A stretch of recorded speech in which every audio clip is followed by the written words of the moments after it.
Yesterday, we were roughed up by NIS agencies. Those are security agencies. They have an office behind us here. And they came and started demolishing the wall from the outside for our parking, our community parking. When I was on my way out of the office and I had some commotion at the back, I went to see what is happening. And I couldn't believe what happened. I was roughed up, given a thorough beating, phones taken away. I was with Pastor Major, camera confiscated and taken away. And so I started making calls to look for help. And so as I was making those calls, I happened to go out and I went to some office around the corner. I did not get much help. So I came back. On my way back, there was a car that was just stopping in front of the church. And those vehicles, we know them very well. They belong to the anti-terrorism, CIDs. This one magari sa DCIO headquarters. And when those gentlemen came out, I was very happy because I thought they had come to help us. Actually, I greeted them. So we opened the gate and they entered. Hey, tuli chapwa leo jaona. And I must say, between the NIS, the DCIO, security agencies, and the regular police, they really had no shame, even of beating me up, beating up my staff, to an extent of lifting up my skirt. I could not believe it. At some point, I became numb. I thought I was dreaming, and it took me a while to realize reality, that actually it's not a dream. Even the ones we thought they were coming to help us, they were coming to reinforce their colleagues.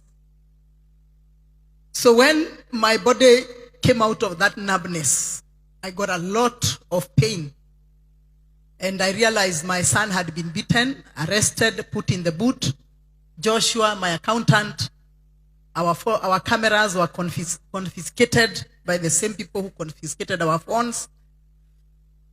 And my driver was beaten up. My security was beaten and his hand is broken.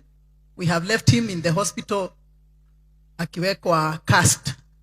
The hand was fractured. And other staff, the admin, Pastor Major, quite a number of us. And we went to hospital. So we left the hospitals early morning. Through the night, we were in the hospital. We left the hospitals early morning. I would like to make something very clear.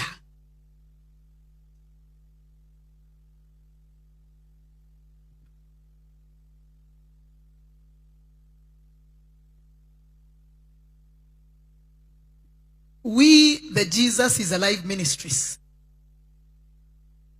we have never grabbed anybody's land. Apparently, we don't even accept land that has no title deed. The sanctity of a title deed document is so important that that is the document that gives you right of a property. We bought these properties many years ago, and they are our properties. Along this lane called Weruga Lane, there is no a single property that belongs to railways, not even one. These properties belong to investors like ourselves, to other people.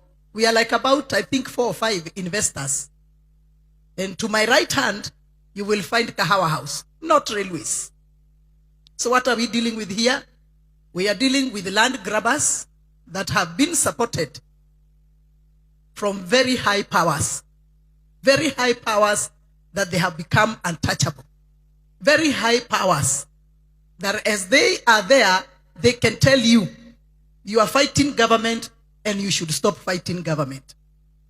So I want to say to our government and to His Excellency, our President, William Ruto, and to our Deputy President, Rigathi Gachagua, we loved you, we voted for you, we supported you, you have rewarded us with broken legs, broken arms, hurting bodies. You truly, truly, truly have rewarded us with evil. A week ago, we shared the pulpit in Nyayo Stadium, repenting as the body of Christ because of sins that were committed to our very dear friend, good minister, and a father in the gospel, Ben Hinn. We did very well. But behold, after Ben Hinn forgave, or whoever else forgave us, is this the revival we were expecting? Land grabbing by government officials in front of the eyes of government? How many screams does Bishop Margaret Wanjiru has to make for any one of you to respond and rescue us? Is this how you reward our work and our hard labor for this government? Why did we bring in Ben Hinn? And I was part of the organizing team. We brought him in because we felt that forgiveness. We remove the cloud of darkness and remove the curse that have been hovering around this country. Now let me tell you something. My president and my